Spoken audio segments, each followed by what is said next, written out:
Hey guys, how's it going? Hopefully you're having a wonderful week like always, because today I'm continuing with my Beatles discography journey and we've made it to their fourth studio album from 1964 called Beatles For Sale. Now the album marked a departure from the upbeat tone that had characterized the Beatles' previous work, partly due to the band's exhaustion after a series of tours that had established them as a worldwide phenomenon in 1964, Beatlemania. The album does reflect the twin influences of country music and Bob Dylan, whom the Beatles met in New York in August of 1964. And when talking about the album way back when, John Lennon said of the album that you could call our new one a Beatles country western LP. So just like their prior three albums that I already listened to, I'm very much looking forward to this album as well. There are 14 songs, and the album is 34 minutes. But anyway, let's get into it with track 1, No Reply. This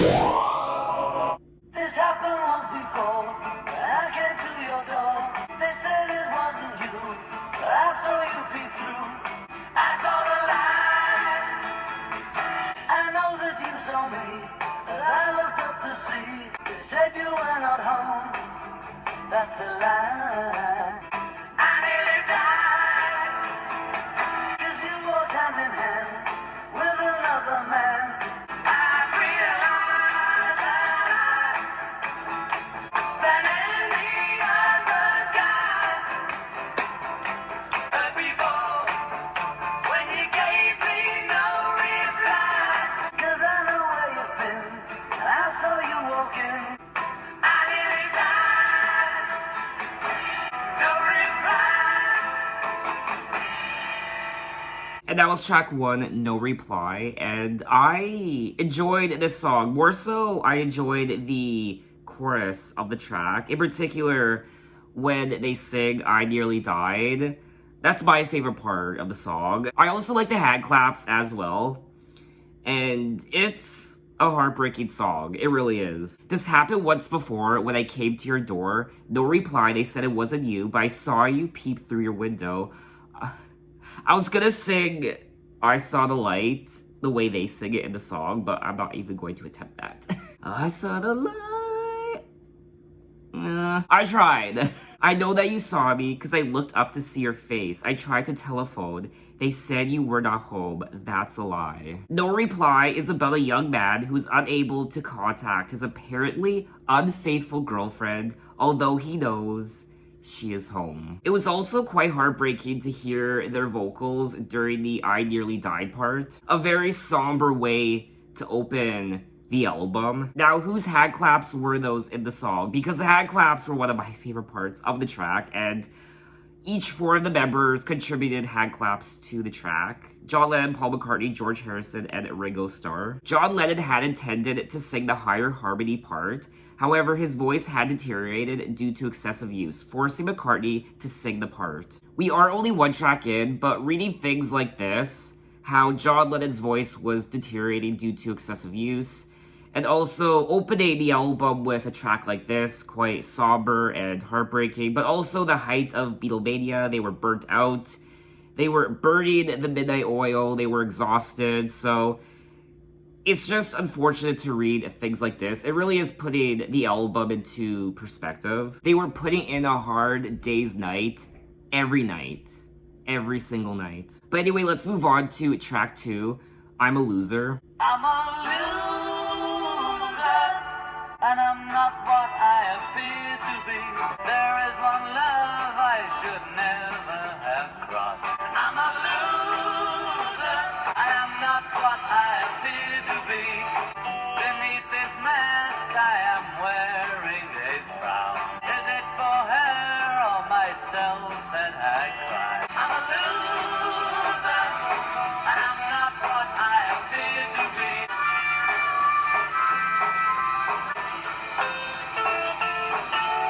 I realize I have left it too late.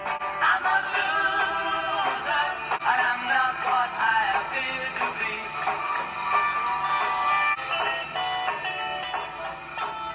And that was track 2, I'm a Loser. And first and foremost, I quite enjoyed the production on this track. Definitely very folk country sounding, and I'm enjoying it. I do prefer... I was gonna say I prefer track 1 over this one. I'm not sure now. I do like the melody more on track 1, No Reply, than this one, but I prefer the production and instruments on this track than No Reply. And of course, the harmonica. Yes, the harmonica. I mean, you know, if you've watched my other Beatles videos, you will know I adore the harmonica. I don't know if I'm the only one, but there does seem to be something off about this album when it comes to the energy. I can't really put my finger on it, but it is noticeable, for me anyway. I think it more so has to do with the lyrical content on this album so far, how it is quite negative. I'm a Loser and No Reply, An Unfaithful Girlfriend. I'm a loser and I'm not what I appear to be. Of all the love I have won or have lost, there is one love I should never have crossed. She was a girl in a million, my friend. I should have known she would win in the end. I'm a loser and I lost someone who's near to me. I also like this lyric here. Although I laugh and I act like a clown, beneath this mask, I am wearing a frown. So I guess this song is all about how I'm not who I appear to be. I'm actually a loser, but you wouldn't know that on the surface because I'm a clown, I smile. I mean, I will say this is some dark and heavy-handed stuff. The lyrics tell a story of romantic rejection. I'm a Loser is one of the first Beatles compositions that goes beyond young love, including the hypocrisy of keeping up a happy face when your world's falling down. I think we've all been there at one point. When talking about the song, Paul McCartney said, "Looking back on it, I think songs like I'm a Loser and Nowhere Man were John's cries for help. We used to listen to quite a lot of country and western songs, and they were all about sadness. I think it was brave of John." And now that I think about it, there always seemed to be something sad about John Lennon's lyrics. There always seemed to be an underbelly or some sort of undercurrent of sadness. I don't know if this would be a Beatles song I would typically listen to all the time, because it really doesn't put you in the best mood. So I, for myself, would have to personally be going through something similar to what they're singing about in the lyrics for me to really resonate with it, and right now I can't really relate to it. I mean, how many people out there want to listen to a song called I'm a Loser? It doesn't make you feel very good. But anyway, let's move on to track 3, Babies in Black. Oh dear, what can I do? She thinks of him. She's dressed in black. I think of her, but she thinks only of him. Oh, how long will it take till she sees the mistake? Baby's in black, and I'm feeling blue. Tell me how.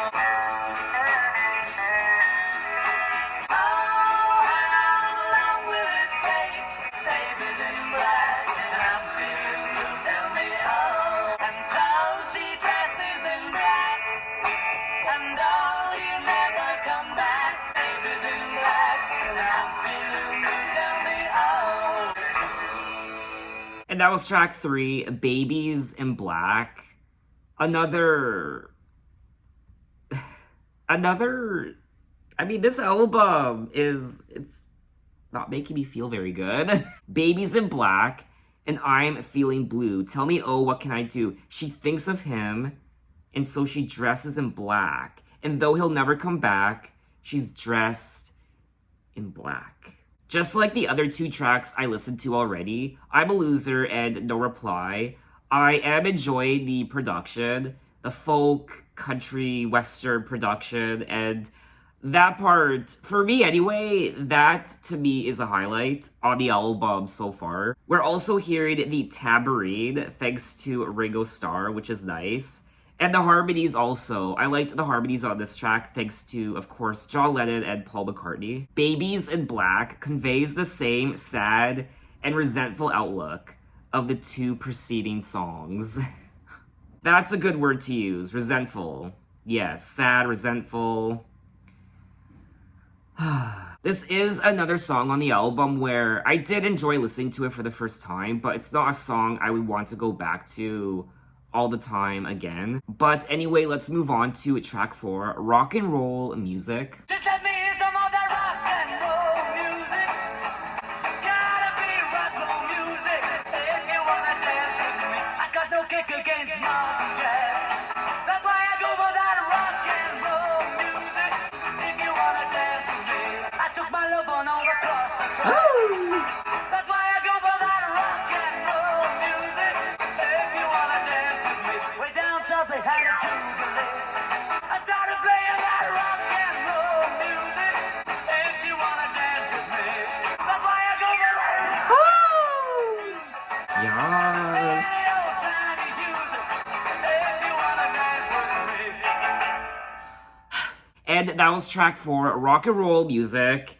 And of course, I mean, you saw for yourself, a lot of fun. Definitely, of course, a much different vibe than the prior 3 tracks. Though I will say, this does sound like a song you would play if you were feeling down and resentful towards someone.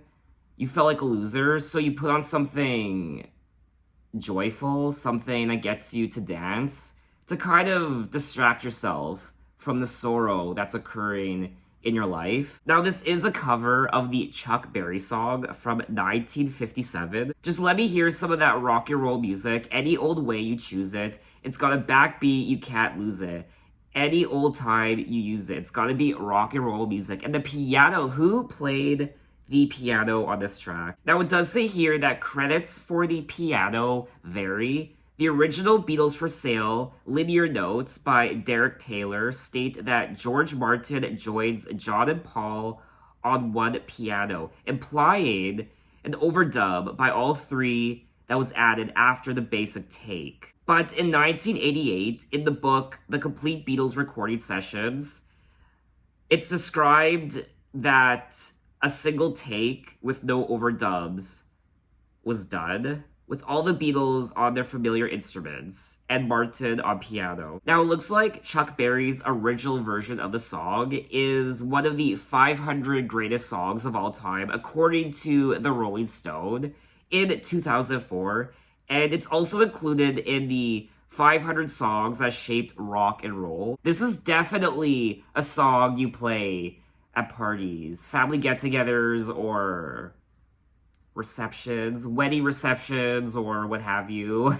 But anyway, let's move on to track 5, I'll Follow the Sun. One day you look to see I've gone, but tomorrow may rain, so I'll follow the sun. And though I lose a friend, in the end you will know. One day you'll find that I have gone. And now the time has come, and so my love I must go. But tomorrow may rain, so I'll follow the sun. And that was track 5, I'll Follow the Sun. This has to be one of my favorite tracks on the album so far, if not, dare I say it, my favorite. And it is an original Beatles song. I essentially loved everything about this track. I was also getting a little emotional listening to the song as well. For whatever reason, tears started welling up behind my eyes, and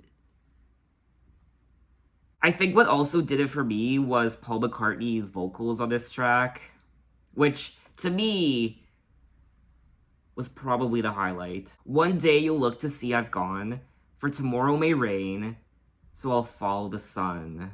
Someday you'll know I was the one, but tomorrow may rain, so I'll follow the sun. And so, my love, I must go, and though I lose a friend, in the end you will know.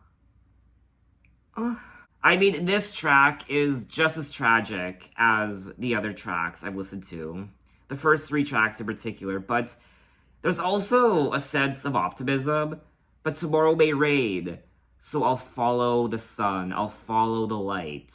because tomorrow may rain. When talking about the song in 1988, Paul McCartney said, I wrote that in my front parlor in Forthland Road. I was about 16. Paul McCartney also acknowledged that the song wouldn't have been considered good enough for their previous releases. Okay, so I don't know if I'm overreacting. Oh, it's my favorite song on the album so far. Is it really? Yes. And I'm really drawn to this song. I think it's great. But let's move on to track 6, Mr. Moonlight. Mr. Moonlight, you came to me one summer night, and from above you sent us love, and now she is mine. I think you're fine, Mr. Moonlight. Here I am on my knees, begging if you please, Mr. Moonlight.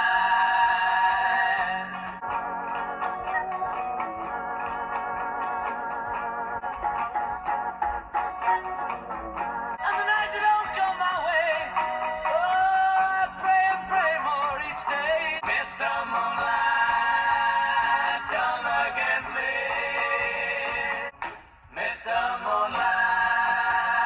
That was track 6, Mr. Moonlight. And I enjoyed this song. Also that opening, Mr. Moonlight.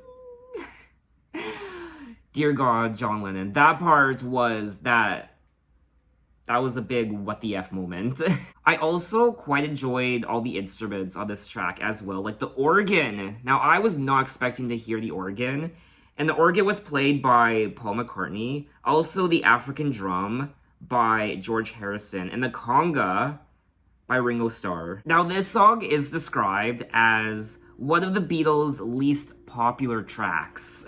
I did find John Lennon's vocals on this track in particular to be a little, I guess, rough around the edges, a little bizarre, but what do I know? I'm not a vocal expert or anything like that, obviously. Mr. Moonlight, come again, please. Here I am on my knees, begging if you please.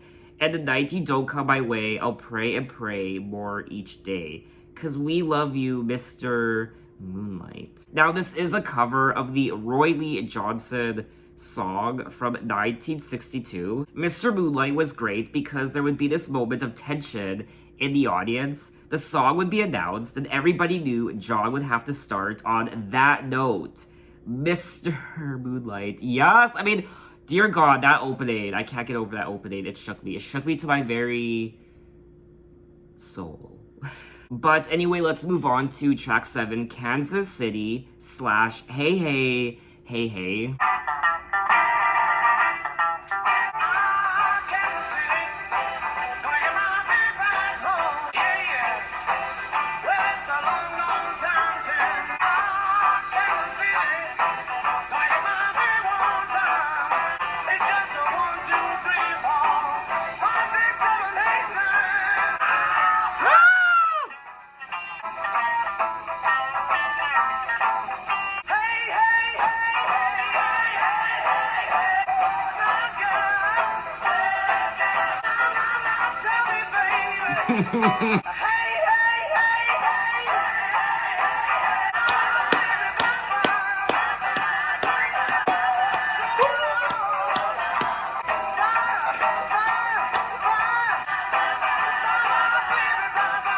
That was track 7, Kansas City, Hey Hey Hey Hey.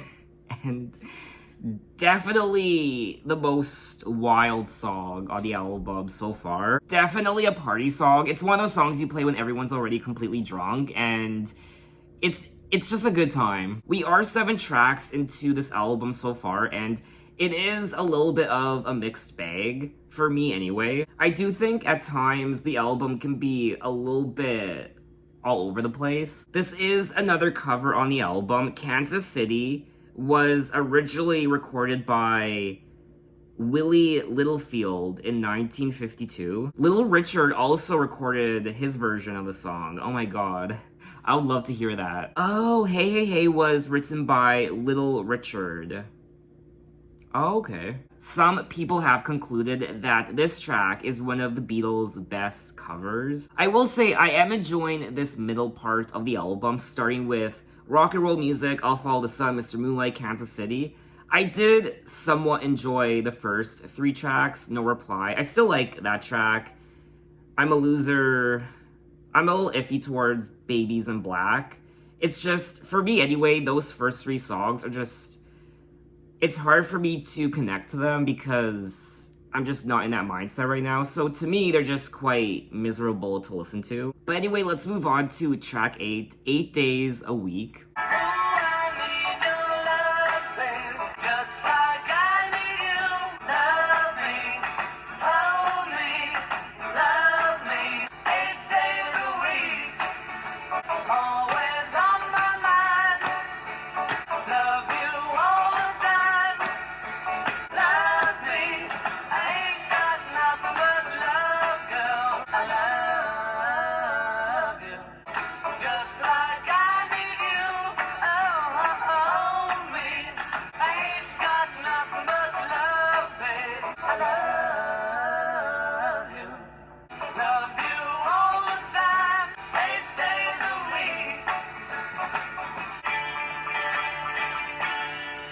That was track 8, 8 Days a Week, and there's a lot of hand clapping on this album so far. This definitely sounds like a song that could have been on one of their prior 3 albums. 8 Days a Week, along with 2 others from the album, Babies in Black and No Reply, were considered for single release. In the end, this song, 8 Days a Week, was released as a single in the United States, becoming a #1 hit, their 7th in that country. It does sound like a traditional Beatles song, but unfortunately, it's not one of my favorite tracks on the album. I don't know, I personally thought it was a little boring. I don't know, I just didn't find the track as memorable as some of the other tracks I've listened to already. The song also starts with a fade-in, which at the time was a Beatles first. 8 Days a Week marked the first time that fade-in had been used to open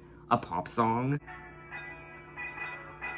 Oh. Later on in life, John Lennon was highly dismissive of 8 Days a Week, referring to it in a 1980 interview as lousy. I wouldn't call it lousy. I mean, I don't think it's a lousy Beatles song. I didn't find it as intriguing as a lot of the other tracks on the album that I've listened to already. It just sounds like a very traditional by the numbers Beatles song. I need your love, babe. Guess you know it's true. Hope you need my love, babe. Just like I need you. Hold me, love me. So, lyrically, this is probably one of my least favorite tracks on the album. But anyway, let's move on to track 9, Words of Love. Hold me close and tell me how you feel. Words of love you whisper soft and true. I like that part.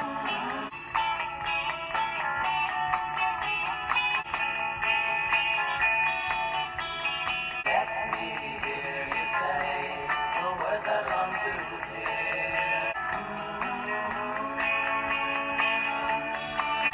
Darling, I love you.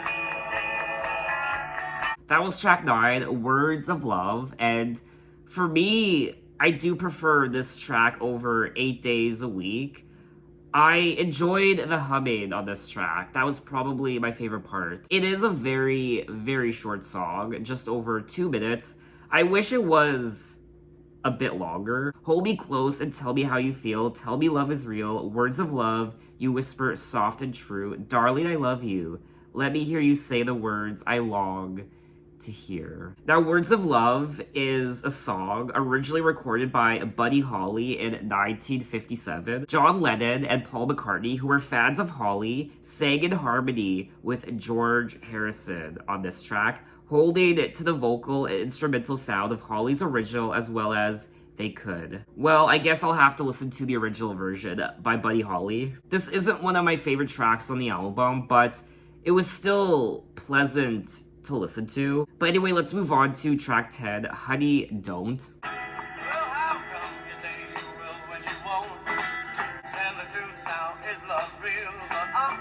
Who's singing this? Well, honey, don't. I say you will when you won't. Honey, don't. Everything about you is so doggone sweet. You got that sand all over your feet. Honey, don't. Honey, don't. Oh, rock on, George. One time for me. Oh, so is it Ringo Starr then? Well, sometimes I love you on a Saturday night. I said, honey, don't. Oh, rock on, George, for Ringo one time.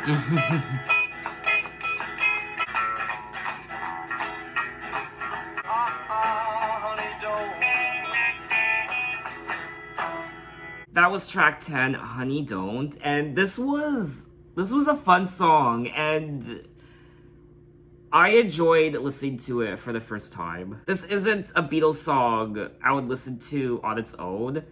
I would more so only listen to it if I was played the album Beatles For Sale in its entirety, but it's not an individual track that I would seek out on its own, but I still thought it was a joy to listen to. I was confused as to who was singing the song initially, but Ringo Starr was the lead vocalist on this track, as well as the drums and percussion. George was also the lead guitarist on this track, obviously, and he got a shout out from Ringo in the lyrics. I'll rock on George one time for me. I'm saying honey don't, honey don't, honey don't. I say you will when you won't. Honey don't. Now, this is another cover on the album that was originally sung by Carl Perkins in 1956. And other than that, I really have nothing else to say about the track. I liked listening to it for the first time, but it's not really a Beatles song I would listen to all the time. So let's move on to track 11, Every Little Thing. But let me go back for a second. I do like how Ringo Starr and George Harrison were given their moment on this track. In particular with Ringo Starr, but also Ringo give you a shout out to George in the lyrics also. Rock on George for Ringo one time. So I liked that aspect of the song as well. When I'm walking beside her, yes, I know I'm a lucky guy. I was lonely without her. Every little thing she does for me. When I'm with her, I'm happy. Yes, I know that she loves me now. Every little thing she does for me. I like that part. Does for me. And you know the things she does for me. Every little thing. And that was track 11, Every Little Thing. And the highlight of the song for me was during the part where they sing Every Little Thing She Does. And that was followed up with the drums. Doo-doo. She does it for me, yeah. And you know the thing she does.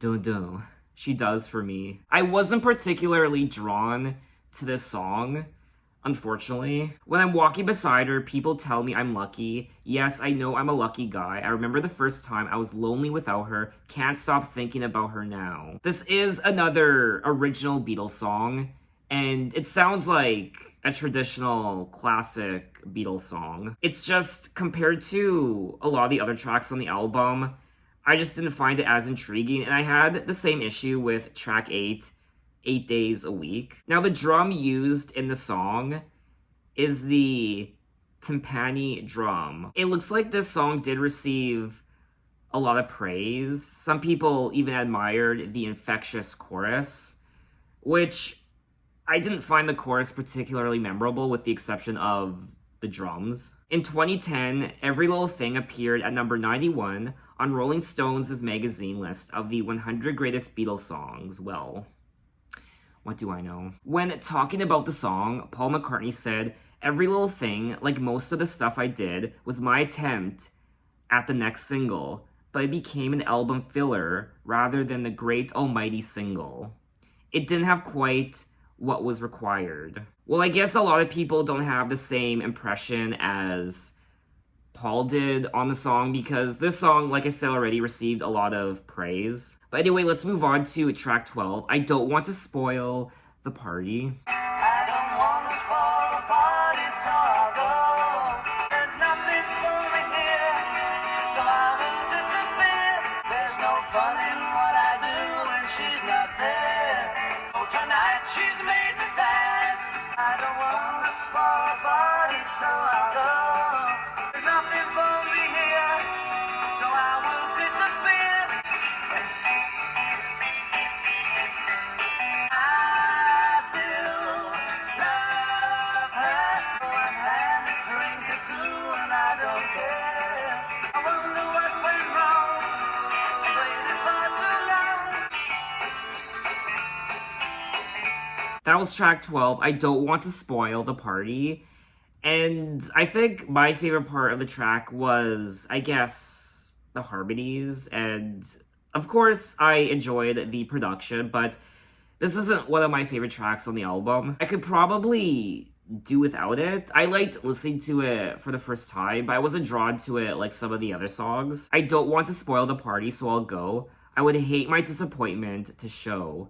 There's nothing for me here, so I will disappear. If she turns up while I'm gone, please let me know. I've had a drink or two and I don't care. There's no fun in what I do if she's not there. I wonder what went wrong. So it looks like he lost his girlfriend. I think I'll take a walk and look for her. Though tonight, she's made me sad. I still love her. So maybe they're at this party and there was some sort of argument or negative energy and she wandered off and she's made me sad tonight. I still love her though. If I find her, I'll be glad. I still love her. I don't want to spoil the party, so I'll go. I'm sure a lot of us have been in similar circumstances. Or maybe because he's quite drunk in the song, he's had a drink or two, he doesn't realize that perhaps he actually did break up with her or she broke up with him, still thinking that they are still together, but she's just upset and sad. So he goes looking for her, but he's not gonna find her because maybe she's gone. I don't know, that's my interpretation of the track. John Lennon's I Don't Want to Spoil the Party returns to the somber mood established by the opening 3 tracks. The lyrics of the song anticipate themes that were to become familiar in John's songwriting: alienation and inner pain. Yes, alienation. So he was alienated by, I guess, this girl. In the song, the narrator is at a party waiting for his girl to show up. When it becomes clear that she has stood him up, he decides to leave rather than spoil the party for everyone else. Okay, I get it. I've come to realize that John Lennon's lyrics are not always, but just sad. I don't know much about John Lennon's personal life and what he went through with relationships, but definitely a lot of pain there. But let's move on to track 13, What You're Doing.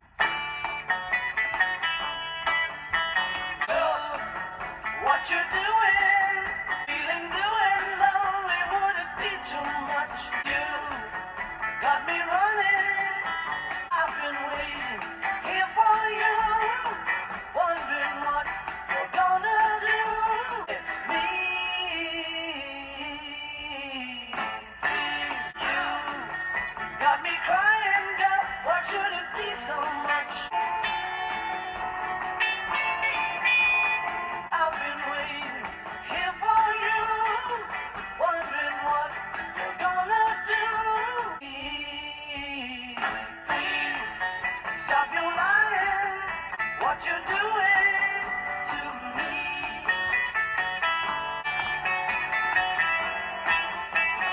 That was track 13, What You're Doing, and I quite enjoyed this song. For me, I think this is one of the better songs on the second half of the album. It's also an original Beatles song as well. My favorite part of the song was the guitar. Now, John Lennon played the acoustic rhythm guitar, and George Harrison played the 12-string lead guitar. I also liked the drums from Ringo Starr as well. The harmonies, too. I like the harmonies. So, essentially, I like everything about this track. And the melody. The melody also, I like the lyrics, too. So, who knows? Maybe this might be one of my favorite tracks on the album. Inspired by his often turbulent relationship with girlfriend Jane Asher, Paul McCartney has gone on record as not liking What You're Doing, regarding it as filler. Well, I liked it. The track features a guitar riff played by George Harrison on his Rickenbacker 12-string electric guitar. So that was my favorite part of the track, that guitar riff from George Harrison. I don't know, maybe a lot of people don't select this song as one of their favorites from the album, but I quite enjoyed myself. So we have made it to the end of the album, track 14, Everybody's Trying to Be My Baby. Well, it took some honey from a tree. Everybody's trying to be my baby. Woke up last night, 4:30. 50 women knocking on my door. Everybody's trying to be my baby now. Went out last night, I didn't say late. All home had a 19 day. Everybody's trying to be my baby now.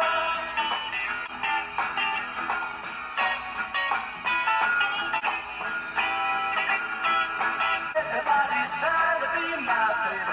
Everybody's trying to be my baby. Well, they took some honey from a tree, dressed it up and they called it baby. That was track 14, Everybody's Trying to Be My Baby. And I had fun listening to it for the first time. It's probably not a song on the album I would really go back to again all the time. I would maybe listen to it from time to time, but it's not one of my favorites on the album. Just like the prior track, What You're Doing, I did like the guitar riff on this track. I don't know how I feel about this track being the final track on the album. It doesn't sound like a closing song to a Beatles album. I almost wish they'd used track 13, What You're Doing, as the closing song. Well, they took some honey from a tree, dressed it up, and they called it Me. Everybody's Tried to Be My Baby. I mean, this song is very much autobiographical, I imagine. Beatlemania, all these women just throwing themselves at these men wanting to have their babies, I guess. Stalkers just knocking on their door. I mean, one can only imagine. One can only imagine what these women did to try to get with the Beatles. Scaling walls and who knows? 50 women knocking on my door. Everybody's trying to be my baby. Everyone's trying to have a baby with you. That's what they're trying to do. They want some of that good old Beatles child support money. Oh, this is a cover. This is a cover of the Carl Perkins song from 1956. Okay, well, this song reads like a song that could have been written by the Beatles. It fits them perfectly and the hype of Beatlemania. So that was all 14 tracks of Beatles For Sale by the Beatles, and I enjoyed myself. This isn't my favorite Beatles album up until now. I've listened to 4 of their albums now. Please Please Me with the Beatles and... Damn it! What's it called? Okay. No, I'm not. Okay, I have to remember it. A Hard Day's Night. There we go. Let me try that again. Please Please Me with the Beatles, A Hard Day's Night, and now Beatles For Sale. So, I'm thinking A Hard Day's Night is my favorite out of the first 4 Beatles albums, and then Please Please Me, and then Beatles For Sale. Yes, I think I prefer Beatles For Sale over With the Beatles. I think one of the reasons why I gravitate towards this album a bit more than I should, perhaps, is because of the production, the folk influences, Western country music, but that's also the album's Achilles heel because a lot of people don't like this album because it's more dark, somber, but also the country influences as well. But I liked the country sound to the album. I also enjoyed all the instruments. Of course, Not just the guitars, but the different varieties of drums and the tambourine, I think, at one point, and the organ and the piano and lots of interesting sounds on this album. It is a darker album. Dare I say it, this album might even be their most dark yet. It is quite somber, especially in the beginning with No Reply, I'm a Loser, Babies in Black, but then it starts to switch into something more lighthearted and fun, I guess. But of course, there is still the theme of love and heartbreak, just like all their other albums up until now. I also liked their vocals on this album, the harmonies. I did think John Lennon's vocals on this album were a bit, not bizarre, but a little rough around the edges. I did read many times that he was suffering from vocal exhaustion, I guess, so he had trouble singing at times, I guess. I personally don't think this album is as bad as some people make it out to be. It is a little all over the place. It's kind of random at times. It doesn't really flow the greatest from track to track, from part 1 to part 2 to part 3. The hand clapping, yes, there's also an abundance of hand clapping on this album, which I quite enjoyed. I also enjoyed the songwriting on this album from Paul McCartney and John Lennon. Of course, the lyrics speak of love, very introspective lyrics about their personal life and the pain that comes with love. I am curious to know what people thought of this album when it first came out. Having listened to their first 3 albums and then they put out an album like this back in 1964, what were people saying about it? So maybe you're watching my video right now and you grew up during this time, perhaps. So what was that like? I can't imagine listening to the Beatles for the first time back in the 1960s, along with everyone else from that time period. And then almost 6 decades later, having grown up with the music your entire life, having listened to them your entire life, and all of a sudden watching someone like me listen to the Beatles for the first time after you have grown up with them for decades and decades. It's just, to me, that's such a weird concept. Beatles For Sale isn't my favorite Beatles album so far, but there are still quite a few songs on here that I would gladly listen to again. And you know what? I think I'm starting to have a new appreciation for country music, which is typically a genre I never listened to. I think you do have to have an appreciation for country music to somewhat appreciate this album. So in my next Beatles video, we will move on to their 5th studio album from 1965 called Help. Now, there is a compilation album called The Red Album, 1962 till 1966. So this compilation album is filled with their best hits up until 1966, but from my understanding, there are also big hits on this album that don't appear on any of their first 5 albums. Now, the songs on this compilation album cover songs up until Revolver, I guess. So my thinking is that I will check out this compilation album. I'll do a video for it after listening to Revolver. To me, that makes the best sense, even though there are apparently big hits on here I need to listen to, which I'm dying to hear, but I mean, it does say 1962 to 1966, so I'm thinking of doing a video for this compilation album after Revolver. So that's where I'm headed next, and thanks for watching, guys. You can find me on Instagram, you can find me on Twitter, you can message me, you can say, hey, how are you? And I'll see you next time. Take care.